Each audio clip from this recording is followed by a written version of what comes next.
अस्सलाम वालेकुम रहमतुल्लाहि व बरकातुहू। आपने अक्सर देखा होगा कि बहुत से इलाकों में रेल की पटरी शहर के दरमियान में वाक़ होती है, जिसकी वजह से जब रेल के आने का वक्त करीब होता है तो रेल के फाटक को बंद कर दिया जाता है ताकि रेल गुजर सके।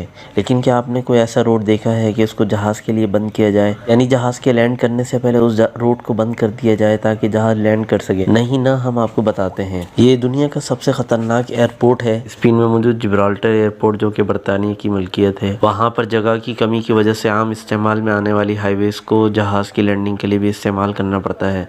यकीनन ये रोड तो बहुत डेंजर होगा, जिसमें हर गुजरने वाली गाड़ी को ये ध्यान रखना पड़ेगा कि अचानक जहाज़ ना उतर जाए। है ना इंटरेस्टिंग? कैसी लगी ये वीडियो हमें ज़रूर आगाह करिएगा। आज की वीडियो बस यहीं तक। अगर हमारी वीडियो पसंद आई है तो प्लीज़ हमारे चैनल को लाइक और सब्सक्राइब कर दीजिए और घंटी के बटन को भी दबा दें ताकि हमारी आने वाली वीडियोज़ की अपडेट आपको पहले मिल सके। बहुत शुक्रिया, जज़ाकल्लाह।